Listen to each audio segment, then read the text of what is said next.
Hello, and welcome to the Red Storm 44 mod overview.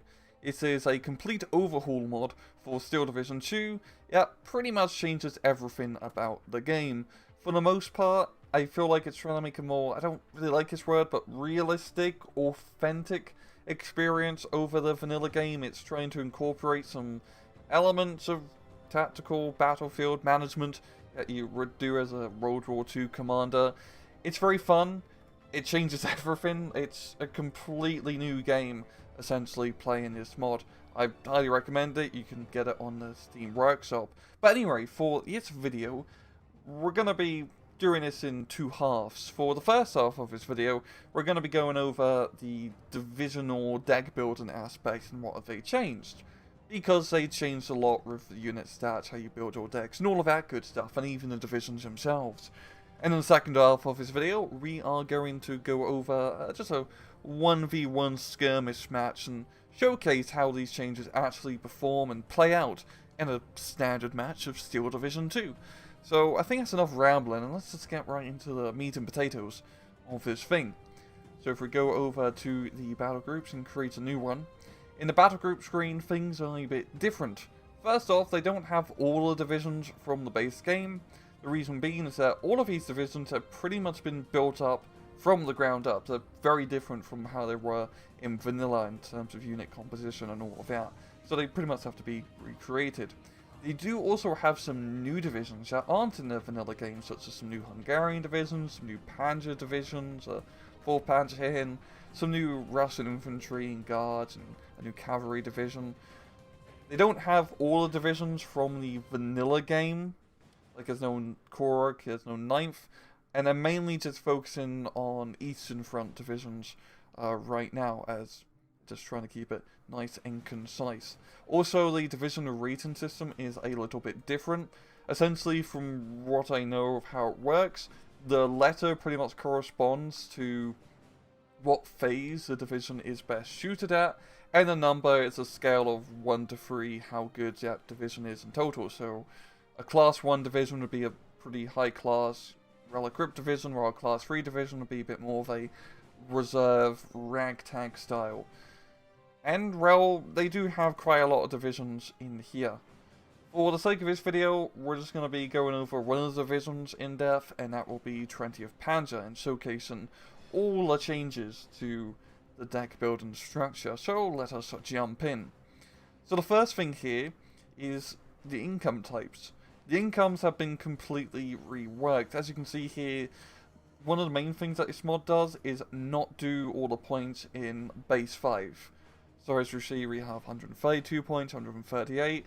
Even with unit costs, not all of them are base 5 points anymore. Some cost 23, some cost 17, some cost 43, which is very nice, as one of the problems with Steel Division 2 is that the base 5 system for unit points makes it easy to calculate in your head, you know, how many units you can buy per phase and all of that stuff. But it made it pretty hard for balancing. There's been many instances where you have an infantry unit that is 15 points and it's broken. But if you just increase it by one step, which would be 5 points, to 20 points, it would become useless. And well, the base game, you can't put it somewhere in between because they want to keep that base 5 system. Here, if something's a little bit broken, they can just up the points by just a few and see how it goes instead of having to be in this rigid system. It does make some of the mental math a bit harder, but it's overall for the better, especially if the lower cost units where, you know, changing a unit by 5 points or so makes a big difference. But also with the income types, every division only has 2 income choices available to them. And they're all different for each division. So a Vanguard income for 20th Panzer will be different for another division that also has access to Vanguard income. For the most part, they're pretty similar, but it's just some minor differences. This means that with divisions, you're a little bit more limited with how you're going to have to build them. They have a bit more of a theme now compared to vanilla game, where you can really build a lot of divisions in any sort of A phase, B phase, C phase structure. Here it's much more concise with how they want you to play it. So 20th Panzer, as you can see here, really more of an A phase, B phase in terms of availability. Of course, it's not the best class of division because this was pretty ragtag during Operation Bagration, they were kind of just throwing everything together and trying to hold on to what they still had. So, in this case, you only got Vanguard and Maverick incomes. So let us jump into the Recon tab. So reconnaissance in this mod is much more useful than it is in vanilla, even though recently they have updated vanilla with the recon changes, which are a big boon to the game. But yeah, there's quite a few changes. The first one is that what used to be recon transports, you can now buy separately. So BA-64s, 222s, 221s, you can now buy as a separate unit without having to take a 2-man recon squad with him. Usually a lot of the transports are a bit more limited now in this mod for a lot of units. You'll usually just have maybe 1 or 2 choices. So for this case, with 20th Panzer, it's mainly a lot of armoured recon vehicles and not much in terms of recon infantry. And the nice thing is that what used to be pretty crap, such as these BMW bikes and just regular cars with machine guns, are now very good, because machine guns suppress the absolute hell out of infantry. It's possible to actually use this KFZ-4 aggressively and attack an enemy infantry squad and not die immediately if they don't have anti-tank, because you'll be able to suppress them with your 2 machine guns. Also, the ranges for a lot of the small arms fire has been changed around a bit. For example, this only has 700 meter range, and infantry machine guns usually only have a 400 meter range. Now you got all your reconnaissance vehicles. They have radios, which are very useful for calling in accurate artillery, which we're going to get to later, because they pretty much change out how the entire artillery system work, and for the better. So for the infantry, it's completely overhauled. It's very different from vanilla. They do have some of the regular units from the game, but in terms of weapon loadouts, just squad loadouts, the amount of squads that you can get, it's very, very different. The first thing here is that in the infantry tab, there's no more infantry leaders in it. All the infantry leaders are now in the support tab. And with a lot of divisions, they get a lot more choices in terms of different infantry squads that you can get. Instead of Panzer Grenadier or Panzer divisions, so you're mainly using Panzer Grenadiers and Pioneers. So for example here, the Panzer Grenadiers usually only come in regular, just trucks, and then these, I can't say it, but Japanzer infantry, such as these Pioneers, Grenadiers, and Flame Pioneers, do have options to be brought out in half-tracks, or half-tracks are a little bit more rare. Now, one of also the big changes this mod does, it adds passive abilities to a lot of units, especially infantry. So as you see here in the unit names, they have different icons. And these icons are essentially passive bonuses or debuffs, which improve or make the unit worse. So for example, with these Ersatz Panzer Grenadiers, they have a debuff which makes them less accurate and have worse rate of fire, unless they have a unit with discipline supporting them, which essentially means field police. Kind of like in vanilla.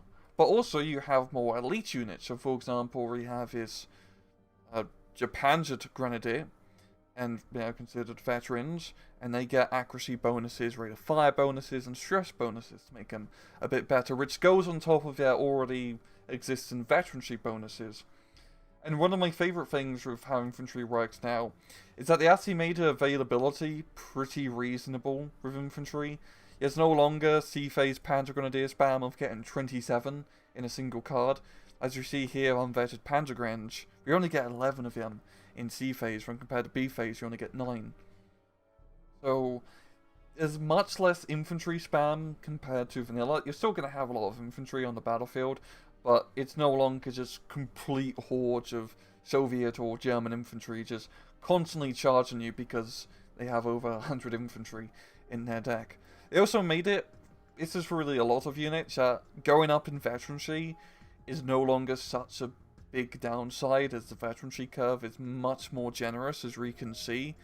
As we see from unvetted, we go from 9 to 1-star veterancy, we go to 7, then 2-star to 6. So really you're only losing around about 1/3 of our availability by going to 2-star veterancy, making veterancy very important in this mod. And once again, with units such as these Japanzer Grenadiers, I'm saying that wrong, I apologise. You know, those passive bonuses on top of the veterancy makes them very powerful. And also, they did a rather interesting thing with some units. I don't believe there's any examples in this division, but anti-tank grenades are no longer an actual weapon, but are also a passive bonus. So they technically have infinite anti-tank grenades. This is to allow it so infantry squads can have more interesting loadouts without having to be subjected to wasting one weapon slot to having an anti-tank grenade. As we see here, you know, some units have just a single semi-automatic rifle attached to them because sometimes they just had a single semi-automatic rifle attached to them. Because in SD2, you only have a limited 4 weapon slots for each unit, and it allows them to just be a little bit more diverse with that. But infantry is a lot of fun of how it plays out. Once again, the weapon ranges are a little bit shorter. Submachine gun troops are actually pretty damn good now, and they have a little bit of an extra range bonus. And they also changed up how forest works in terms of their line of sight, where you can actually get pretty close with SMG troops and do damage and not get completely, you know, shracked on by enemy machine gun fire. So the tanks are for the most part pretty similar to vanilla. One of the main changes with the tanks is lighter anti-tank guns, such as, for example, this Panzer III now only has a 1.6 kilometer range, while more heavy anti-tank guns, such as this Panzer IV, has a 2 kilometer range. This is a very interesting dynamic, because essentially for the German divisions, with the Panzer IVs and Stags and Pak-40 style guns, they usually have the range advantage over a lot of Russian divisions, which are using T-34-76s or Shermans or tanks, for example. This may seem pretty broken because you have that 400 meter range gap between you and the enemy, but it's a very fun dynamic to fight over, even though it can get annoying on certain maps where it's just open field, because you can no longer just charge a horde of T-34s across an open field and get to the other side and outshoot them at 2 kilometer range. You have to use smoke, you have to use cover, you have to try and ambush the enemy to try and negate that range advantage and actually get the drop on them. But also at the same time, tanks are a little less powerful than they were in vanilla, especially in terms of their HP. Heavy tanks, such as this IS-2, are still a very big pain in the ass to deal with anti-tank guns. But you don't just need anti-tank to blow up tanks. High explosives are pretty effective at blowing up tanks now. If you shoot a tank out in an open field with heavy mortars, or bomb them with high explosive bombs, there's a good chance that you can blow them up, or artillery too. So you do have to be pretty careful with how you deploy your heavy tanks. You just can't keep your King Tiger out in the open, because it's gonna just suffer a lot of high explosive fire. You definitely want to try and have a mix of tanks, of smaller medium tanks to cover your heavier tanks, because also heavy tanks are pretty expensive. It's also pretty funny, for example, with this IS-2 tank. The IS-2 now has a pretty realistic rate of fire of only 1 round a minute. This is the 1943 model. The 1944 model has a whopping 2 rounds a minute rate of fire.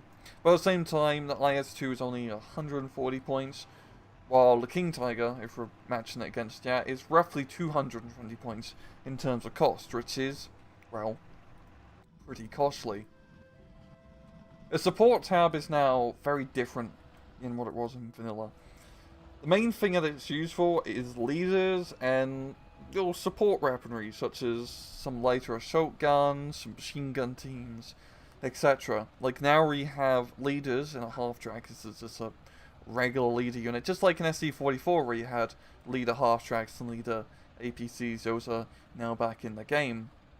They also have your regular leaders here, which used to be in the infantry tab. I noticed that some of them do actually have pretty good strength or units in the squad. There's some larger Axis and even Allied or Russian leader squads which have like 10 to 15 guys in them, and they can actually act as a pretty good frontline infantry squad. And of course you have your support vehicles. Once again, some of the transport vehicles have now just been turned into regular standalone vehicles which you can just buy yourselves. And the machine gun teams are still just as good. You know, they did nerf the range on them, but also considering the infantry guns have less range than compared to vanilla. You still have a range advantage, and like I said before, machine guns are very good at suppressing enemy units. If you run over an open field and you get shot by an MG42, you're going down very quickly. You also have artillery leaders, which I'm going to get to in the artillery tab because that's a pretty new system. What also is very new is how the commanders worked. In the vanilla game, the commanders, you have that whole chain of command where you have to have all your units nearby and connect in, and then you get an extra veterancy star bonus on top of the regular bonus. Now it's no longer the case. Commanders now just have a very large aura that surrounds them. Usually like 1.5 kilometers in size. And any unit within that aura just gets a nice passive bonus.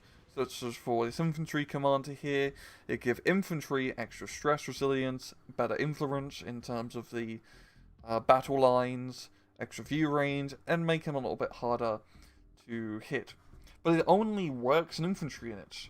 A tank commander will only affect tanks, and an APC commander is only going to affect other APCs. And they got pretty decent availability of them. You still have to keep them in the backline and make sure they don't get killed, as it's not something you really want to lose, as they are rather important units, because those passive bonuses are nice.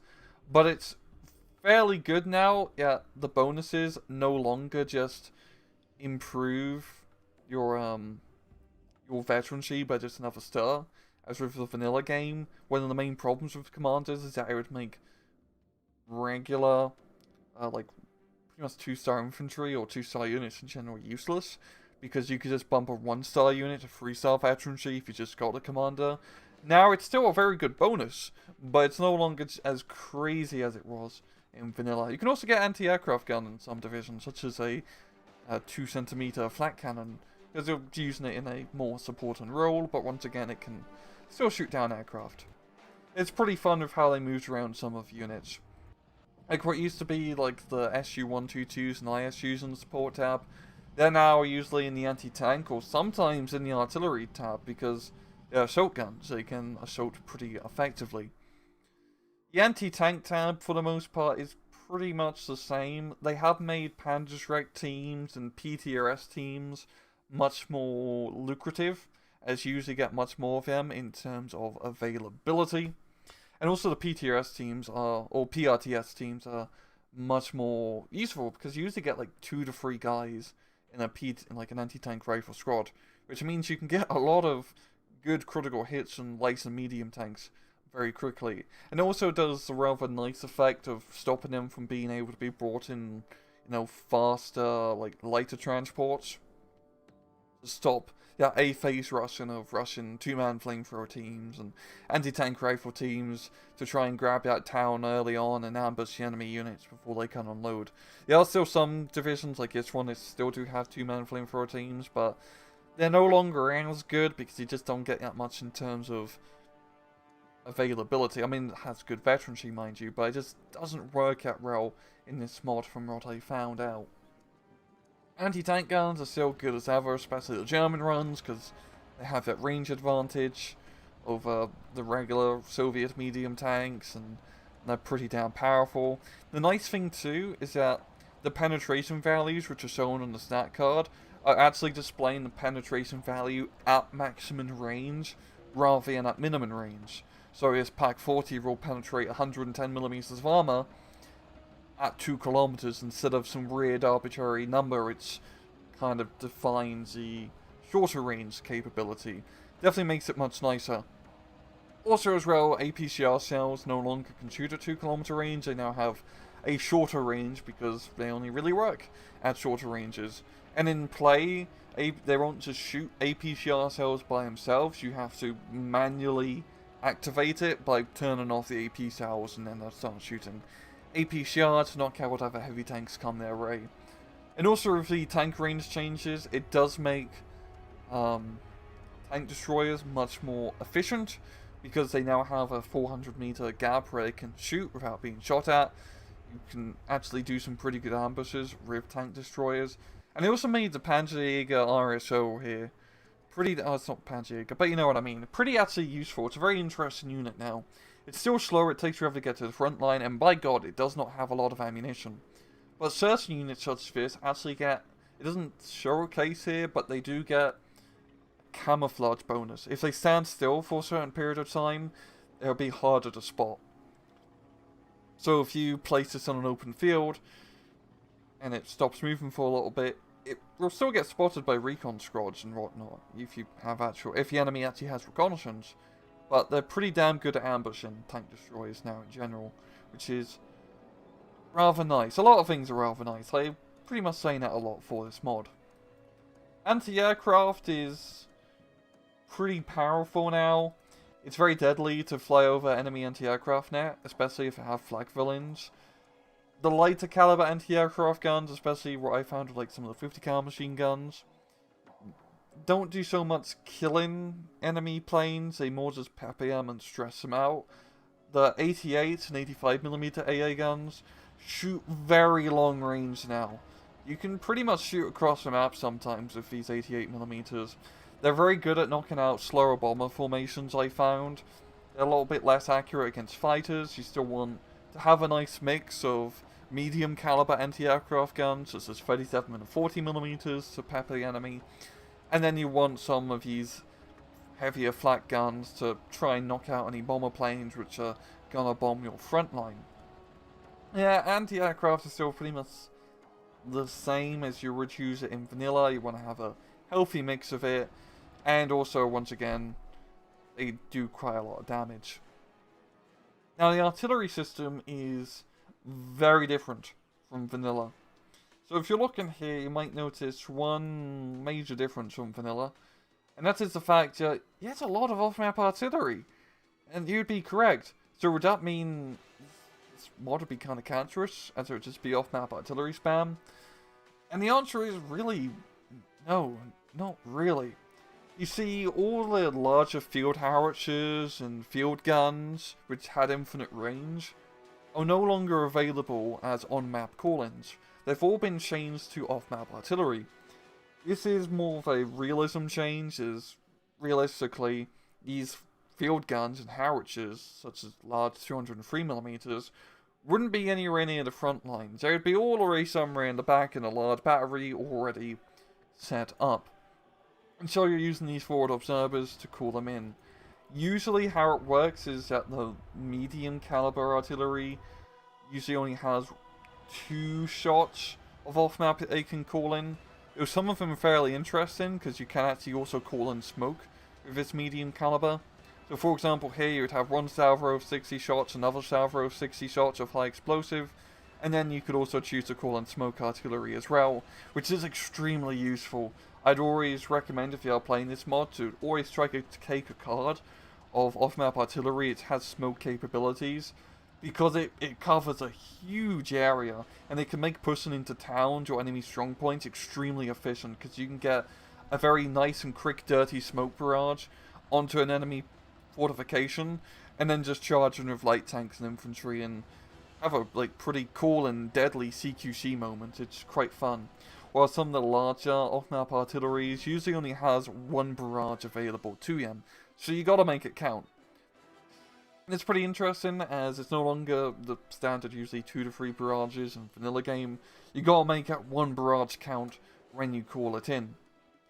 And when you call it in, it is powerful. These larger artillery barrages will blow up tanks. You do not want to be anywhere near them when they come in onto the battlefield. But the shorter range artillery pieces, such as some rocket artillery and mortars, are still available to be brought on the battlefield. The availability is definitely a little lower. Like for 820mm mortars here, you can only get 1 card of them. So in larger 4v4 games, and no one I think has really played 10v10 on this mod, but in the larger team games, it's no longer as artillery spammy as it was in vanilla, even though if it was off-map it would seem it would be the case, because the on-map artillery, even though it's powerful, is a little less limited in terms of availability. Also, the field guns have been moved over, or I should say infantry guns, have been moved over to the artillery tab because they now have indirect fire capabilities, which is pretty cool. And also some assault guns, such as Stu-42s and SUs, can now be brought in the artillery tab and be used in indirect fire capabilities, which makes them very useful in a multi-role purpose. What it is very interesting with how the artillery works is the artillery leader system, which you can get in the support tab. Pretty much all divisions have access to a battery Führer, or the Russian equivalent. Essentially, this has a new bonus of artillery leader, which allows up to 4 units within its leader's aura to have radios or corrected shot capabilities, which really adds this interesting 3-point system of how you're using your on-map artillery, as you'll buy an artillery leader to give your artillery units, such as the 120mm mortars, more accurate shots at longer range. So you'd have to set up your 120mm mortars essentially in a battery nearby each other to get the benefits of being under the artillery leader. And you can do this with any on-map artillery gun that doesn't have radios, such as these field guns, these 120mm guns, 81mm mortars, etc. It doesn't work for rocket artillery, of course, because there's no way in hell you can be accurate with rocket artillery. So with the artillery leader, you're gonna have to have radios, or units with radios on the front line to call in that off-map artillery. And for the most part, radios have been a little less delegated, especially in the Germans, as a lot of these platoon leaders no longer have radios equipped to them. Really, the only units that have radios available to them are recon vehicles, such as these, some frontline commanders, battery Führers, and well, there's no tank leaders as well. So reconnaissance vehicles are extremely useful, including just these standard bikes, because they're not just good for reconnaissance, but they're gonna be used as forward observers essentially, and you're gonna want to keep them alive to call in accurate artillery fire. I find myself taking a lot of these cheaper like bikes and like armored cars a lot, and using them very defensively and not trying to rush them out in the open to get killed in an epic rush trying to charge into the town. Instead, I'm trying to place them around the map as artillery beacons to call in accurate artillery fire. And it's a very cool system all in all, because you're having to set up to get effective artillery fire. You're having to set up, your artillery forward observers on the field with your artillery leaders, and then setting up your battery close together, which means they're also easier to counter battery, yet you having to keep them so close by to get the bonuses. And it's quite fun. It's honestly a lot of fun to get the entire thing set up and working, and it really pays off because 120mm mortars do not mess about at all. They do a lot of damage. And air power, for the most part, is still pretty much the same in terms of use, with anti-aircraft guns being much more deadly. It does mean that planes are a little bit more vulnerable to being shot down. I usually find that divisions have a little bit more fighters than they do in the vanilla game, and fighters have a bit more of a faster reload time compared to vanilla game. But bombers, oh boy, bombers bomb the hell out of units.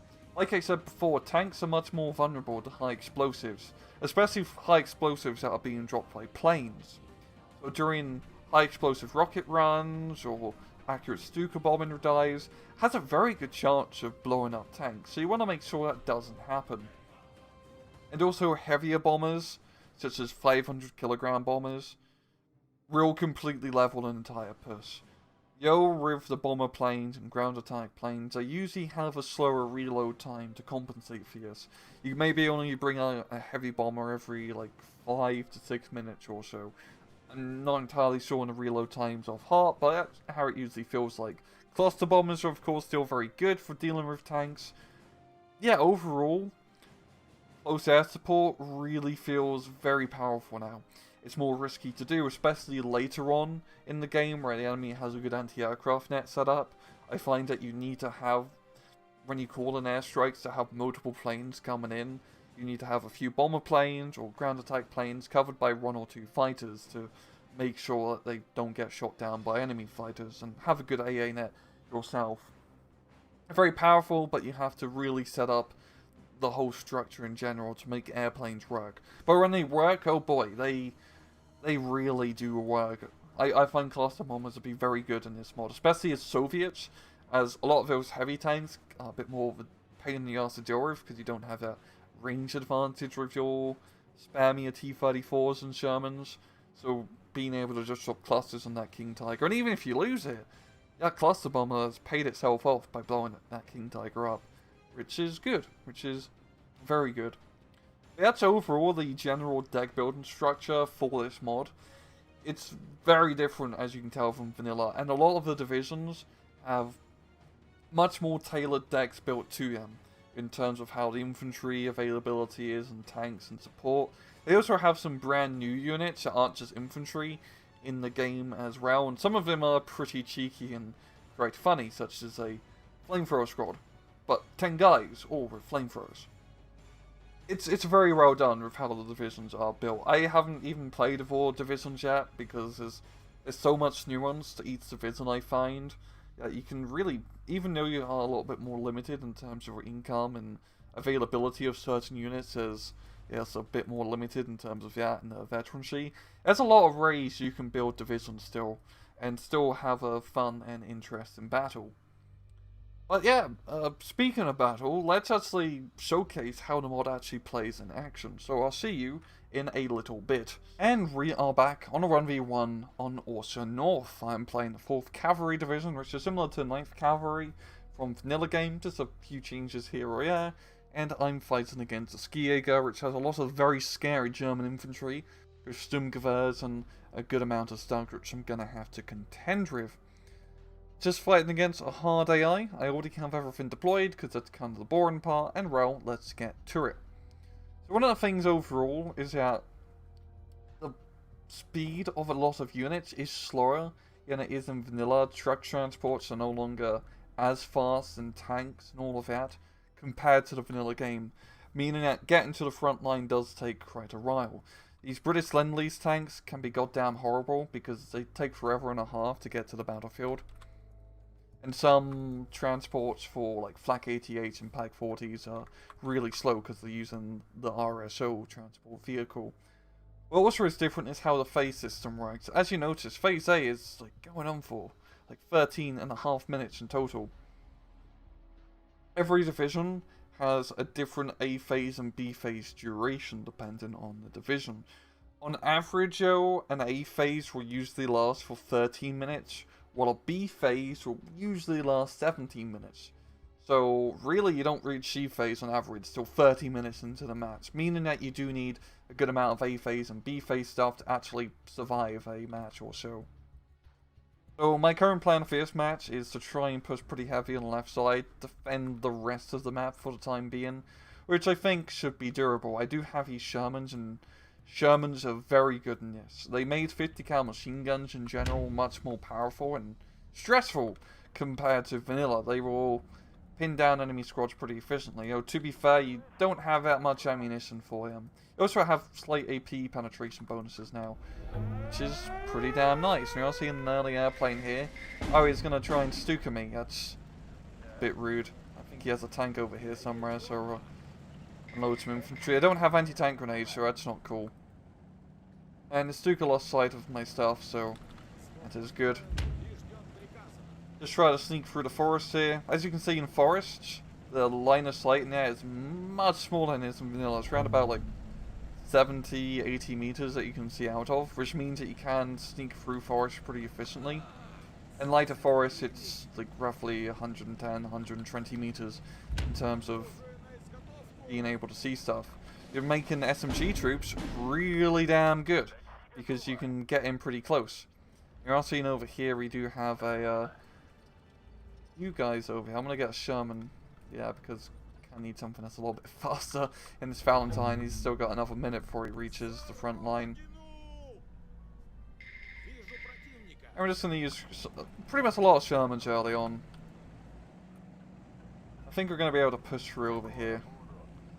There we go. Gonna get first shot bonus on the... Ah, it's gonna be pretty close first shot, but the 50 cal does help out. Changing some fire.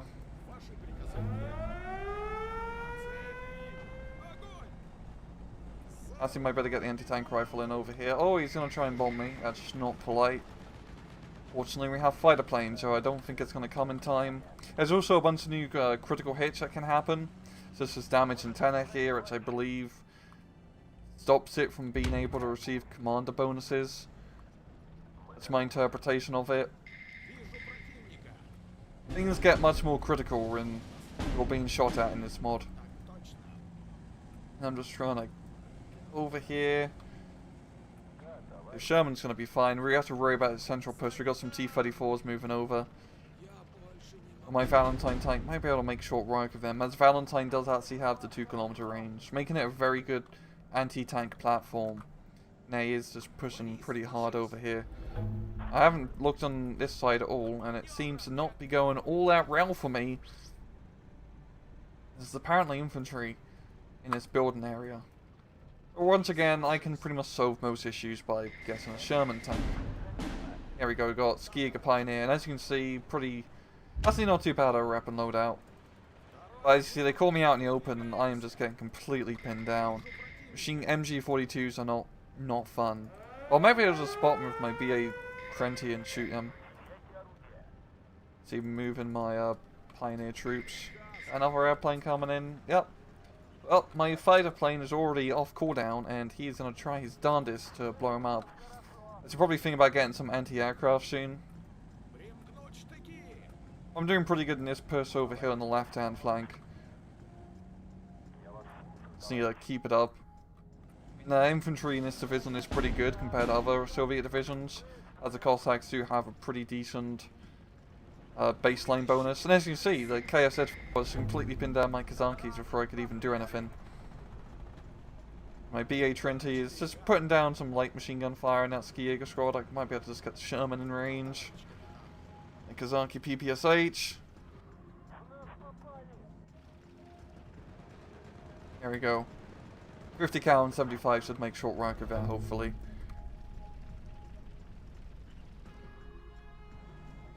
My Ziz-3 need to get in a slightly better position here. Also, a lot of static field guns, such as anti-tank guns, anti-aircraft guns, move very slowly when you bring them up now. Like, it can take like a minute or two just to move a few hundred meters or so. You gotta be very smart and ready to unload them, because you can't just unload them and zip them through a forest lickety-split. You need to really think about where you want to deploy. I do need to try and start getting some of this central ground back, because that is pretty easily capturable. But we're doing good overall here. I'm gonna unload this recon squad over here and rush the Sapori over to the right.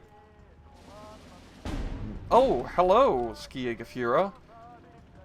As you see, some of the commander squads are pretty beefy, and that's like 10 goddamn submachine guns. That's not fun to go up against. You have some field guns here. Only, actually, 2. I thought I had more in terms of availability in this one, but maybe because I took him a 2-star veterancy, I think that's what it was. Must have changed it up. That's going to slow down my infantry push on the right hand side here. Oh, these guys just won't die. There we go. Pin them down, fall back. Lovely jubbly. I only find against AI, so this isn't the hardest or highest skill dealing of matches, but it's more just to showcase how the mod actually plays out on the battlefield. But as you can see, in terms of just unit count, I definitely feel like there's less units on the battlefield compared to vanilla, which is a good thing. There's so much less spam. I have to be very careful with how I'm deploying my infantry. I still have 6 minutes left in A phase, and I've already burned through a lot of my dudes. I'm going to have to be pretty careful where I deploy.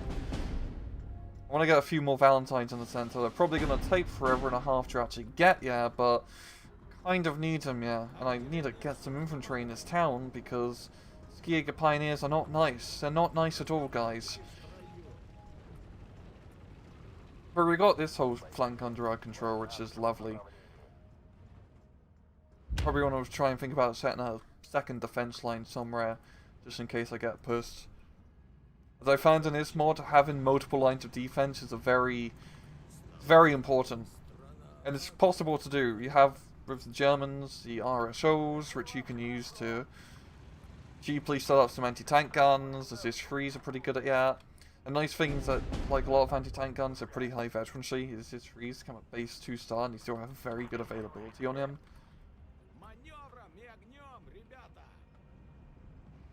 But this 3 does suffer from the fact that it only has 1.6 kilometer range, and the armor penetration value of it is pretty crap at long range. You're not going to be doing much. Hey, and PTS squad shots are pretty good at fighting off enemy infantry. Well, smaller infantry squad shots as yet. Yeah, so it's a T-34. Yeah, it's a T-34.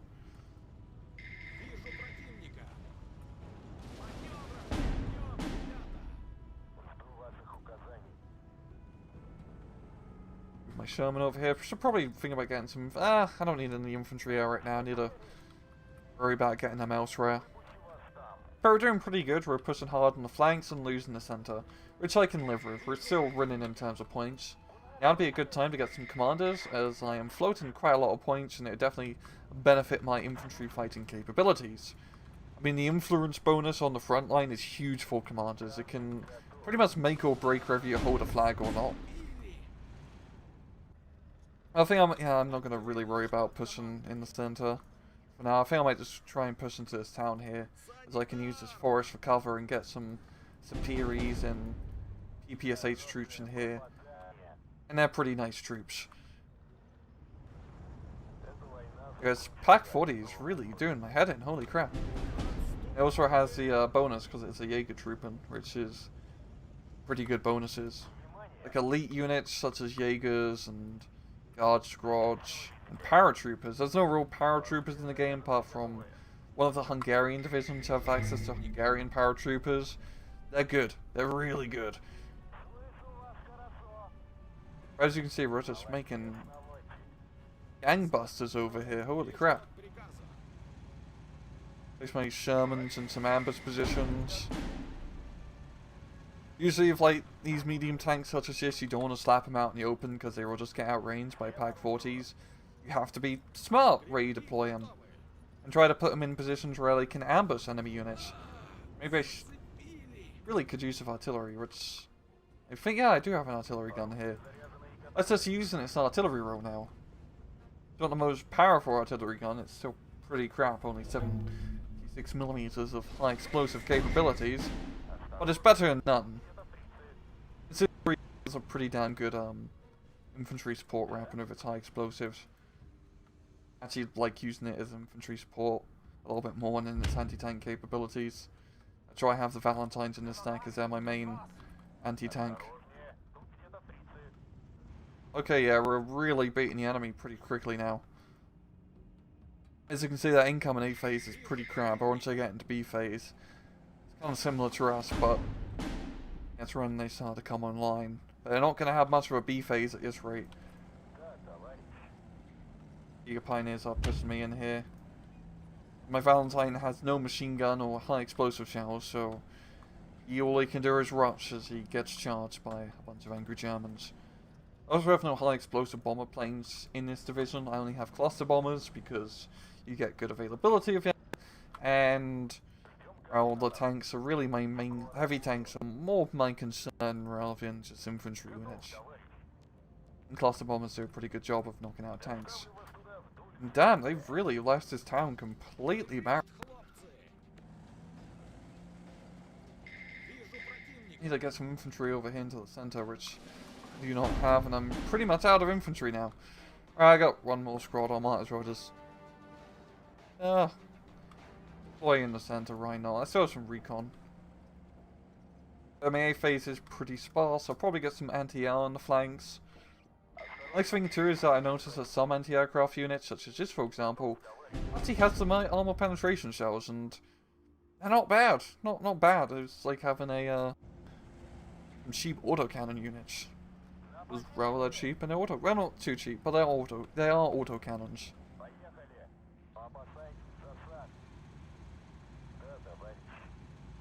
I'm gonna get my recon into a good position.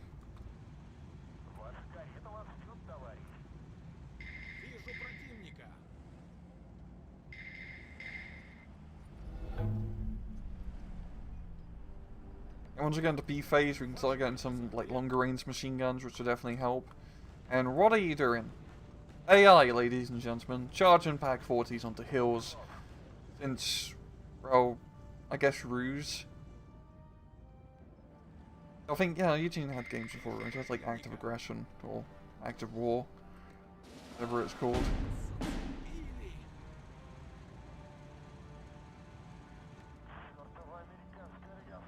They're doing a pretty good job in the center here. To be fair, I just don't really have much here either. Or we can remedy that now, because we're now into B phase.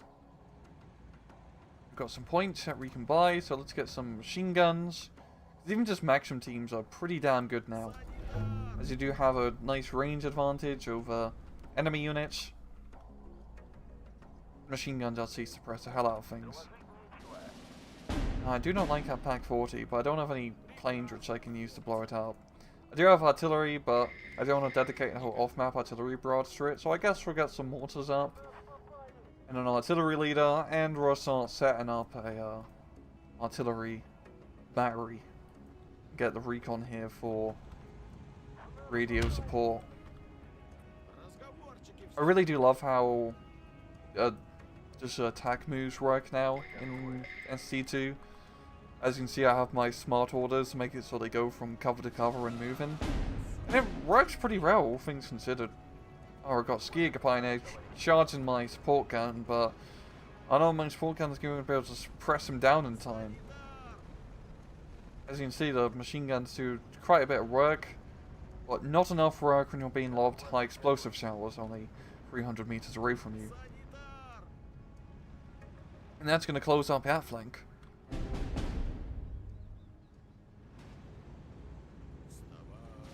Snipers pinning me down. Snipers once again are just as good as ever. Still 1 kilometer range. Can't really go wrong with snipers. As you can see, when they catch stuff out in the open, it's pretty quickly in suppressing them down.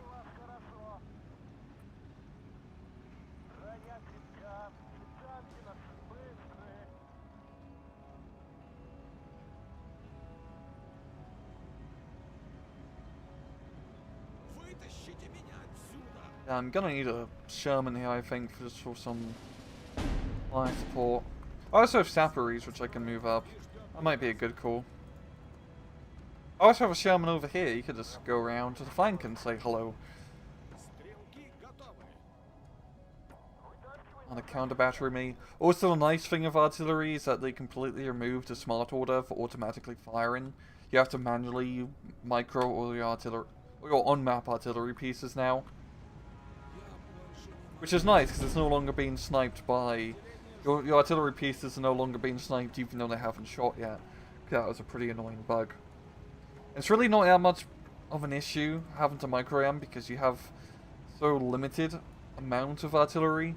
I mean, you're gonna just put all these 120mm mortars in a single battery like this to get the artillery bonus, and as you can see, we have corrected shot bonuses now, which is pretty damn useful.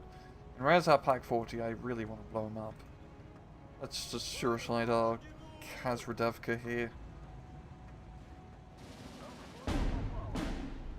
There's something out of range, but we might as well just try and blow him up nonetheless.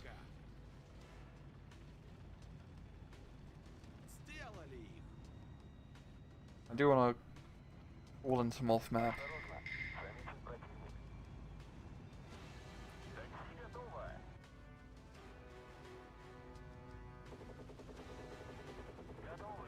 He's got a 2cm flat gun. Now I can't see him. As you can see, lots of damage. Don't want to be shot up by 2 centimeters of anything, really. Now he does have, yeah, there's more T-34s.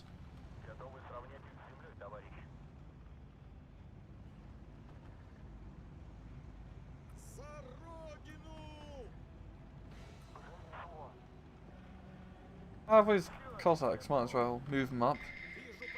There we go, there's the Pack 40.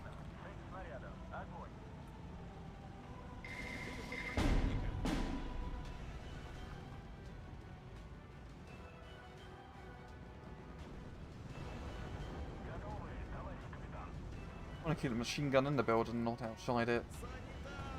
There we go, our Pack 40 is going to have a very bad day very quickly.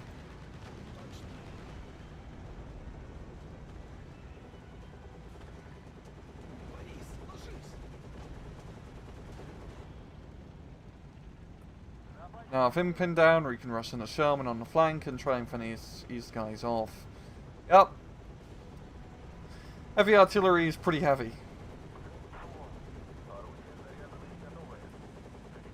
Like having a battery of 120mm mortars is very good in this mod, but once again, you can only really have one battery of them. And artillery in general does use up a lot of supplies, so you do have to be careful of how you call in your artillery. So yeah, I want to... Kind of weird how you have to call in smoke in this mod. Call in artillery. Sometimes it's a little bit buggy. You have to like select down here. Oh, there's also a new option for infantry movement called move fast or double time.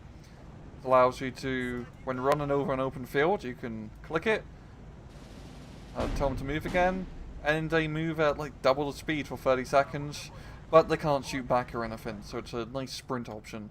It works very well with your retreating units, so put them on double time so they retreat faster. And it's going to be some pretty close danger artillery, but hey, I'm playing Russians, so I might as well. Zoom in for the final climactic explosions of this match. Only 76mm off map, so not going to be doing too much damage, but good suppression effect. I mainly use these for the smoke ability.